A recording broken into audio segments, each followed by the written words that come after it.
ये सिर्फ 5 उंगली का खेल है। आप सुनते होंगे CAA, NRC, NPR और सोचते होंगे ये खेल क्या है, इतने सब शब्द हैं, समझ नहीं आता। वैसे बड़ा साधारण सा खेल है। मैं आपको समझा देता हूं, ये सिर्फ 5 उंगली का खेल है। 5 उंगली की यात्रा समझ लीजिए, ध्यान से समझिएगा और फिर समझाइएगा भी दूसरों को। ये यात्रा शुरू होगी सबसे छोटी उंगली से। बड़ा साधारण सा काम होगा। अप्रैल के महीने में आपके घर कोई आएगा, सरकारी कर्मचारी, हो सकता है स्कूल के टीचर कोई आए, कहेंगे हमें आपके घर सिर्फ गिनती करनी है कितने लोग रहते हैं। बस नाम पूछेंगे, कब पैदा हुए ये पूछेंगे, ये भी पूछेंगे कि आपके माता पिता, चाहे हैं या नहीं है अभी, वो कहां पैदा हुए थे, कब पैदा हुए थे। आधार कार्ड का नंबर मांगेंगे, ड्राइविंग लाइसेंस मांगेंगे, कोई प्रमाण नहीं मांगेंगे। उस वक्त आपको लगेगा छोटा सा मामला है। ये छोटी उंगली का पहला कदम ये है NPR वाली छोटी सी उंगली।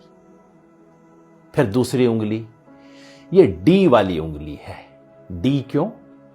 क्योंकि आपके घर से जब एक बार ले जाएंगे लिख के, उसके बाद तहसीलदार के दफ्तर में, किसी सरकारी दफ्तर के अंदर कुछ टाइम बाद, हो सकता है कुछ महीने बाद, चुपचाप से उस लिस्ट का मूल्यांकन किया जाएगा और कोई सरकारी कर्मचारी उस लिस्ट में कुछ नामों के आगे D लिख देगा। D का मतलब डाउटफुल, डाउटफुल का मतलब संदेहास्पद, जिस पर शक है। किस बात का शक है? कि ये भारत के नागरिक दरअसल हैं नहीं। भाई कैसे फैसला होगा?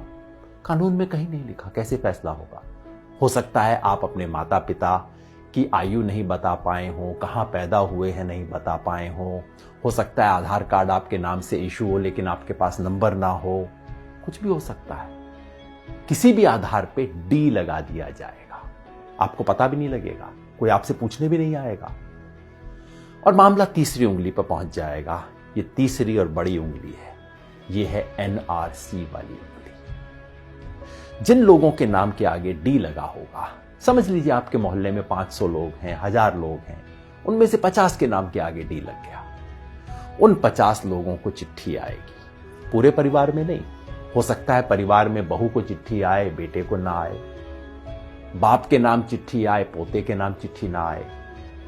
कुछ लोगों के नाम चिट्ठी आएगी और उन्हें कहा जाएगा, नोटिस दिया जाएगा, अब आप साबित कीजिए कि आप भारत के नागरिक हैं। कैसे साबित करेंगे? सरकार ने आज तक नहीं बताया।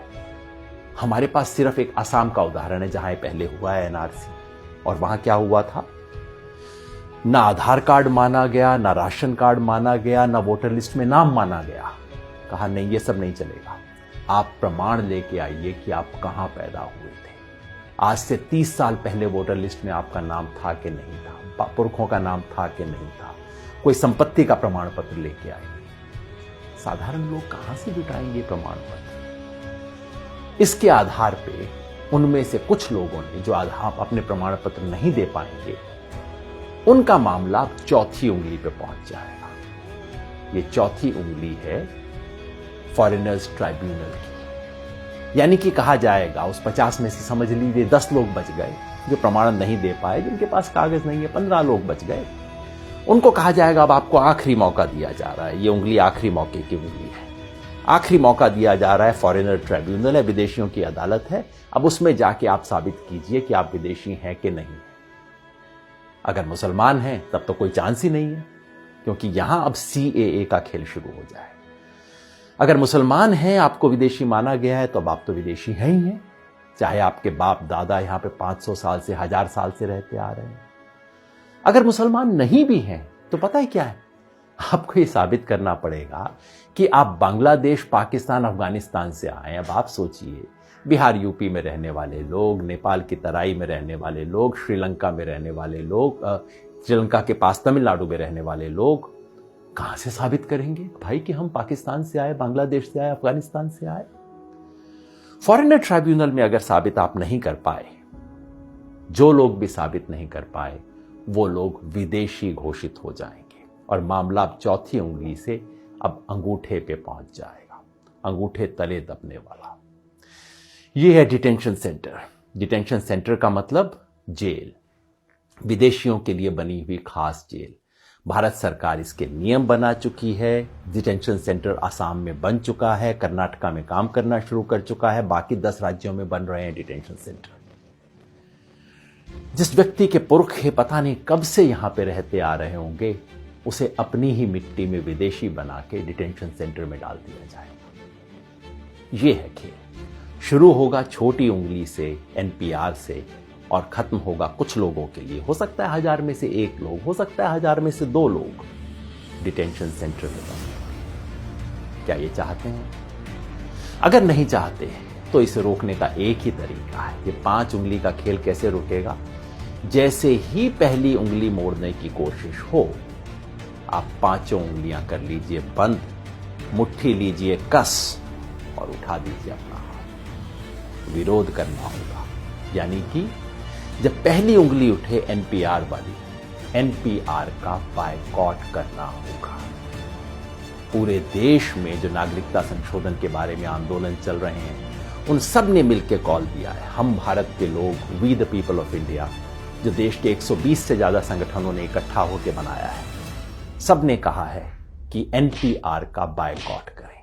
यानी कि जब आपके घर में कोई टीचर आए, कोई सरकारी कर्मचारी आए एनपीआर का डेटा लेने, प्यार से बात कीजिए, इससे बुरा बात करने की जरूरत नहीं। पानी पिलाइए, चाय पिलाइए, नमकीन भी खिलाइए। नमक खिलाना बहुत जरूरी है, क्योंकि ये संविधान का नमक खाते हैं, याद दिलाना है। ये कर्मचारी इस देश के कर्मचारी हैं, किसी पार्टी के नहीं है। सब कुछ दीजिए, प्यार से कीजिए, लेकिन कागज नहीं लिखवाएं, कागज में कोई सूचना नहीं देंगे, क्योंकि एक बार सूचना दी फिर मामला आपके हाथ से बाहर है। कागज नहीं लिखवाएं। और अगर वो कहें कि ये तो कानून है, आपको करना पड़ेगा, उन्हें प्यार से कहिए, मास्टर जी आपकी बड़ी इज्जत करते हैं, लेकिन क्या करें, महात्मा गांधी की इज्जत थोड़ा ज्यादा करते हैं। इस देश के राष्ट्रपिता ने कहा था कि अगर कोई असंवैधानिक, अन्यायपूर्ण कानून है, उसका विरोध करना हमारा अधिकार ही नहीं, हमारा कर्तव्य भी है, हमारा हक भी है, हमारा फर्ज भी है। इसी रास्ते पे हमें चलना होगा। याद रखिए, हम संविधान बचाने निकले। एक हाथ में तिरंगा, दूसरे में संविधान, मन में अहिंसा और जन गण मन का गान। इसी रास्ते पे हमें चलना है। ये लड़ाई में हम लड़ेंगे और निश्चित जीतेंगे।